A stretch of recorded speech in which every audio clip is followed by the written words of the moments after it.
జనార్దన్, ఇందులో ఏదో కుట్రకోణం ఉందన్నారు కదా, వివరంగా చెప్పు. దీనిలో నా పాత్ర ప్రమేయం లేకుండా జోగి రమేష్ గారు ఆధ్వర్యంలోనే నేను ఇంతకుముందు గవర్నమెంట్ లో ఉన్నప్పుడు కూడా తెచ్చుకొని చేశాను సార్, బయట నుంచి తెచ్చుకొని. అదేవిధంగా గవర్నమెంట్ రాగానే అదంతా ఆగిపోయింది సార్. మళ్ళీ మొన్న టీడీపీ గవర్నమెంట్ రాగానే అవన్నీ ఆగిపోయింది సార్. ఏం చేయడం లేకుండా బాగా స్ట్రిక్ట్ అయిపోయేటప్పటికి ఇక నేను కూడా ఆగిపోయాను సార్ మొత్తం. ఆ తర్వాత మన ఏప్రిల్లో 2025 ఆ టైంలో మళ్ళీ జోగి రమేష్ గారు నన్ను కాంటాక్ట్ చేసి మాట్లాడదామంటే నేను వాళ్ళ తమ్ముడు ద్వారా మాట్లాడాను సార్. టీడీపీ గవర్నమెంట్ మీద ఏదో రకంగా మనం బదులు చల్లాలి, వాళ్ళు బ్యాడ్ చేయాలి, మనకి అప్పుడు మైలేజ్ ఎక్కువ ఉంటుంది అని నువ్వు ఇంతకుముందు చేసేవాడు కదా, చేశారు కదా, వాళ్ళందరినీ మళ్ళీ పిలిచి లేలో పెట్టన్నారు సార్.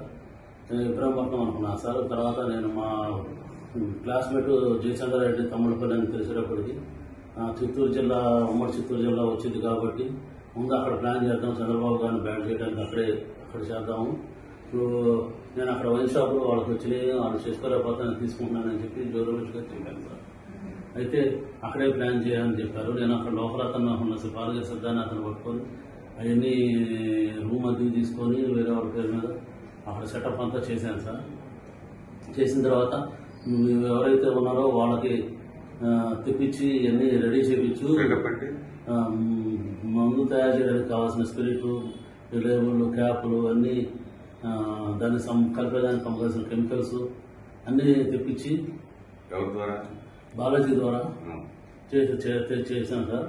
అది ఎప్పటికప్పుడు 1 నెల 2 నెలల్లో ఇది ఇలా అంతా రెడీ చేసి పెట్టండి. రెడీ చేసి ఎప్పుడైతే పెడతారో అప్పుడు మొత్తం ఎక్కువగా ఉన్నప్పుడు మీరెవరో లేని సమయం చూసి దాన్ని గవర్నమెంట్ మీద బొజ్జాలుగా నీకు ఏం కాదు, నీకు ఏమైనా ఇబ్బంది అయినా నేను చూసుకుంటాము.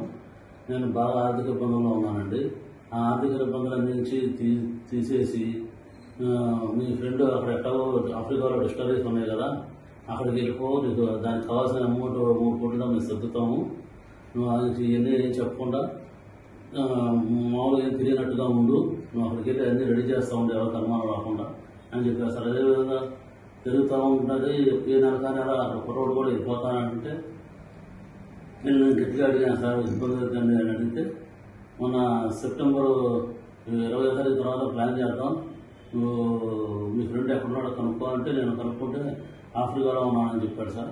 అయితే నువ్వు కూడా ఆఫ్రికా వెళ్ళిపో, అతనితో టచ్లో ఉండు, నేను పెట్టుబడి పెడతానని చెప్పి కమిట్మెంట్ తీసుకో, మీకు ఇబ్బంది లేకుండా ఉంటుంది, మేము ఇక్కడ అడ్జస్ట్మెంట్ చేస్తాం, అమౌంట్ అంతా మీ బ్రదర్కి చేస్తాం, మీకు ఎటువంటి పరిస్థితులు ఏమీ ఇబ్బంది లేకుండా మేము చూసుకుంటాము, నువ్వు ఎట్లాగో ఇబ్బందులు పడ్డావు కదా, మీకు ఎందుకంటే ఇబ్బంది ఏం పడతావు, దాన్ని వెళ్ళిపో, అక్కడైతే నీకు అన్ని రకాలుగా ప్లస్ అయితే నీకు బాగుంటుంది. మాకు కూడా ఇక్కడ గవర్నమెంట్ మీద తప్పుడు ఆరోపణలు చేస్తే మాకు కూడా కలిసి వచ్చింది, మాకు కూడా మా వైసీపీ గవర్నమెంట్ కూడా కలిసి వచ్చింది అని కొన్ని రకాలు భయపెట్టి కొంచెం డబ్బు ఆశ చూపి అన్ని రకాలుగా చేశారు సార్ నన్ను.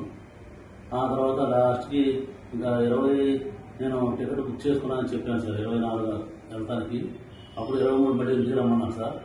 ఇంటికి వెళ్ళాను సార్. నేను వాళ్ళ ఇంటికి వెళ్ళినప్పుడు అక్కడ లోకల్ నాయకులు జోగి రమేష్ గారు, జోగి రాము, నాగిరెడ్డి, స్వామి గారు అట్లా ఉన్నారు సార్. ఇంకా పిఏ రాము అందరూ ఉన్నప్పుడు ఒక నిమిషం మామూలుగా మాట్లాడి తర్వాత వాళ్ళందరినీ సెట్ చేసి వాళ్ళు వెళ్ళిపోయారు సార్. వాళ్ళు వెళ్ళిపోయిన తర్వాత ఇవన్నీ డిపార్ట్మెంట్ ద్వారా మన సురేష్ ద్వారా ఏలూరు జిల్లా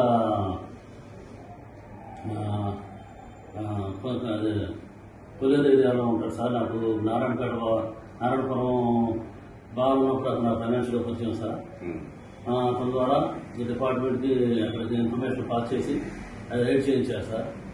ముల్కన్ జిల్లాలో రైడ్ చేయించి అది సరికంతా పట్టించి గవర్నమెంట్ మీద వ్యవస్థగా మాట్లాడి గవర్నమెంట్ ఏదో తప్పులు చేస్తుంది అని చెప్పి బాగా చేసి యాంటీ చేసుకొద్దాం ట్రై చేశారు.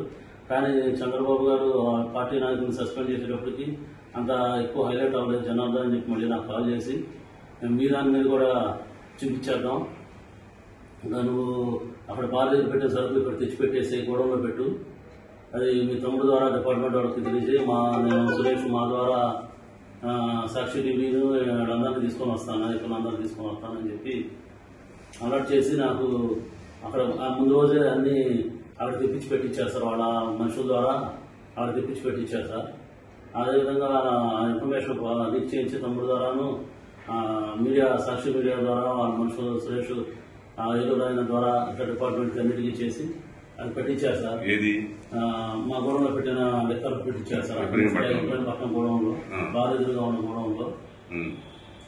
అంతతో అది పోకుండా మళ్ళీ అక్కడ ముందు రోజే అక్కడ ఎన్ని బాగా చేస్తున్నట్టుగా ఖాళీ క్యాన్లు కూడా తెప్పించి పెట్టించారు సార్. ఖాళీ ఎంటీ క్యాన్లు పెట్టించారు సార్. ఎంటీ క్యాన్లు పెట్టించేసి ఇదంతా బాగా జరిగిపోతుంది, ఇక అన్ని రాష్ట్రంలో అన్ని ఏరియాల్లో ఇలాగే చేస్తున్నారు అని చెప్పి అని బాగా బాగా హైలైట్ చేశారు సార్. ఈ గవర్నమెంట్ కి చాలా బ్యాడ్ నేమ్ వచ్చింది, బాగా జరిగింది, నేను చూసుకుంటా నువ్వు రావాల్సిందని చెప్పారు సార్ నాకు. ఆ చెప్పిన రోజు నుంచి నాకు ఈ రోజు వరకు కూడా నాకు యాంటిసిపేట్ వేరే అర్థాలు సంపం కూడా అక్కడ తీసుకోలేదు సార్. దీంతో పాటు మా తమ్ముడిని కూడా అరెస్ట్ చేసి మా తమ్ముడికి చేస్తానంటూ కూడా ఇన్ఫర్మేషన్ ఏం లేదు సార్, కలుస్తారని కూడా. ఆ లాయర్ గారి ద్వారా కూడా నాకు ఏం జరిగిందని నాకు నమ్మకం లేదు సార్. నాకు ఇవన్నీ అవ్వదని చెప్పేసి నేనే వచ్చి డిపార్ట్మెంట్ సహకరించి గవర్నమెంట్ మీద నా మీద జరిగింది, నేను వల్ల ఇబ్బంది పడింది అన్ని చెప్పేసి ఇక డిపార్ట్మెంట్ గారు సహకరిద్దామని చెప్పి నేను వచ్చేసాను సార్.